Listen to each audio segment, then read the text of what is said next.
I'm going to give you another tip to improve your writing, and it's going to be really similar to painting with a participle. This one is called painting with an absolute. Now, an absolute is not a technical term that you learned in English class. You probably wouldn't have learned it anywhere, but it is distinct from a participle and different enough that it needs really its own video and explanation. And so I wonder if you can see what the difference is. I'm going to read this example. The mummy was moving. The mummy's right arm was outstretched, the torn wrappings hanging from it, as the being stepped out of its gilded box. So here in this first part of the sentence, you can see that I bolded the torn wrappings hanging from it. Obviously, I want you to pay attention to that. So how is this different from a participle? Okay, well, when we learned about participles, we learned that the first thing you do when you analyze a sentence is you look for the verb. Here, our verb is was outstretched. This is a passive tense verb phrase. So we've got was outstretched. Now, what was outstretched? The right arm of the mummies. The mummy's right arm was outstretched. That's our base sentence.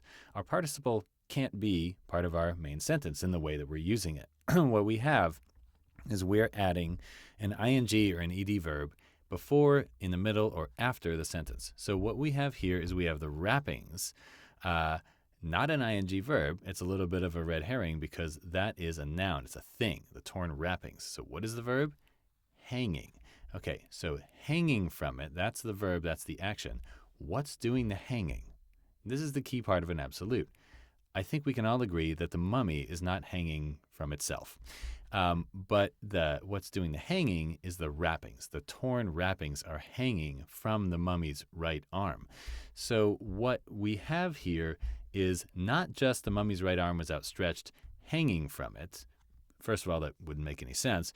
Secondly, we've got another subject here, the torn wrappings hanging from it. So this is a little bit different than when we did participles. Let's do another example. Towards Henry, who stood with his back to it, moving with a weak shuffling gait, that arm outstretched before it. Okay, so we have, again, outstretched is our verb. What's being outstretched? Not Henry and not the mummy, but the arm is being outstretched. Again, the dust rising from the rotting linen that covered it. Rising is our verb. So it looks like a participle, but what's doing the rising? Is it the mummy? Is it Henry? No, it's the dust is doing the rising. And in here, a great smell of dust and decay filling the room. Filling is our verb. What is filling the room? The dust and decay are filling the room. So how is this different from painting with a participle? Well, it's that a new subject is added in the phrase. Participles are going to refer to the original subject in the sentence.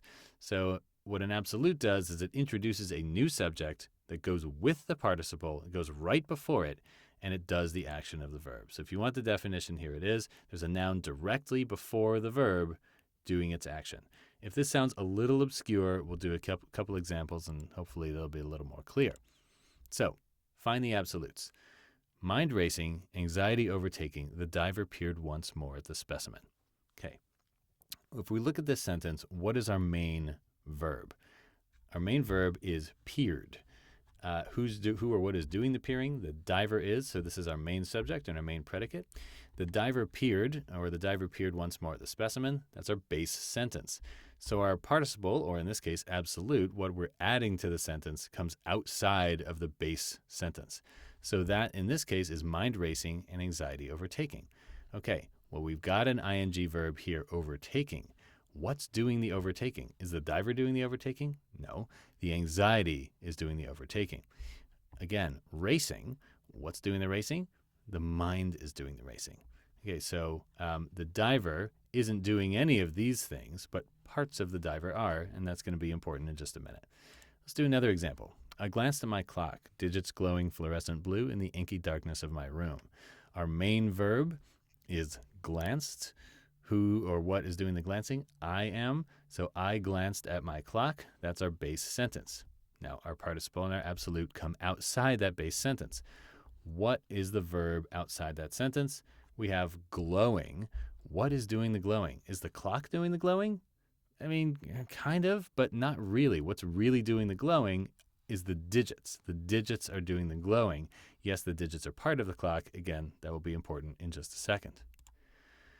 The kitten, jaws cracking and tongue curling, yawned tiredly, awaking from her nap. Base sentence in this case is the kitten yawned tiredly. So our verb is yawned. Who or what is yawning is the kitten. This is another case in which we're adding something extra, not at the beginning or end, but between the subject and its verb. And what we have here is a couple different things. So we have, in this extra bit in the middle, cracking and curling. We've got two verbs. What's doing the cracking? Not the kitten, but the jaws are cracking. A new subject is added right before the cracking that's doing the cracking. Jaws cracking. And again, what's doing the curling? Tongue. It's added just before the verb curling. So jaws cracking and tongue curling, these are both absolutes that are describing some part of the kitten doing something extra. Now, at the end of the sentence, we have this little phrase here, awaking from her nap. Awaking is our verb. Is there a subject right before it? No, there isn't. So who or what is doing the awaking? The kitten is. This is a main difference between participles and absolutes. This is a participle here. Awaking from her nap is a participle, and we can tell that for a couple reasons. One, there's not a noun directly before it. Secondly, it refers back to the main subject of the sentence, the kitten. In an absolute, we've got this verb, but there is a noun right before it, jaws. There is a noun right before it, tongue. And the action of the verb is being done by that noun. The tongue is curling, the jaws are cracking, not by the kitten, the main subject of the sentence. All right, so in this case, we have absolutes and a participle working together to make this sentence better. And now, think of it. If you had your base sentence, the kitten yawned tiredly. Well, I would actually make it the kitten yawns. Tiredly is an unnecessary adverb that kind of makes it worse because if you're yawning, it's kind of obvious that you're tired. So let's say you had the kitten yawned. Anyone could write that. That's like a 9-year-old and maybe an 8-year-old could write that. But when we improve it with, again, words that everyone knows, jaws cracking and tongue curling, these are not SAT words. The way that you add them between the subject and the verb in this really precise way, the kitten, jaws cracking and tongue curling, yawned tiredly, awaking from her nap. Now we've got a great sentence. Now we've got a sentence that really sings and has movement and action to it that you could write and you could see written in a book. This is professional level writing, probably other than tiredly. I would take that out. But this is professional level writing, and it's really accessible to you if you just know how to put the mechanical pieces together. So one thing that I was saying before, this will be important later, is that absolutes often have a part-whole relationship. So what I mean by that is our main subject of the sentence here, the diver, the absolutes are mind racing and anxiety overtaking. So one part of the diver, if I'm trying to think about, well, how do I write an absolute? Well, let me take the main subject of the sentence and let me talk about some part of the diver. Well, the diver has a mind. The diver has anxiety. And then what are those parts of the diver doing? So the diver's mind is racing. The diver's anxiety is overtaking. Same here. The main noun is clock. Well, what's part of the clock? Digits. Well, what are the digits doing? Digits, maybe they're glowing. So I glanced at my clock, digits glowing. For the third sentence, part of the kitten, well, that's easy. Kitten's got jaws, it's got a tongue, it's got claws, a tail. You could do this any number of ways. But when we start to think about writing an absolute, let's think about taking the main subject, thinking about parts of that main subject, and then putting those parts into action. Jaws cracking, tongue curling. There we go. Now, what I always used to do with my students is have them do their own example. So I would give them a base sentence to work from. The gorilla ate a banana and the skydiver fell towards Earth. Feel free to make up your own sentence if you want to. Or if it's easier to just use mine, you can use mine.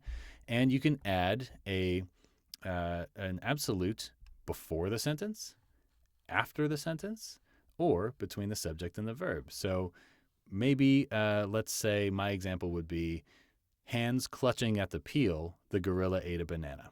I've got hands, because it's part of the gorilla, and what are they doing is they're clutching, and then I'm going to complete that phrase, hands clutching at the peel, the gorilla ate a banana.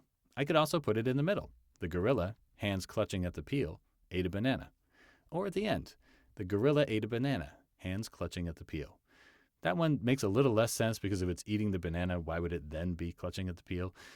So for time reasons, I might put that at the beginning, or I might actually just rewrite that entirely. Hands clutching at the peel is not maybe the best way to say that if the gorilla's eating a banana, but for purposes of explanation, you get what I mean.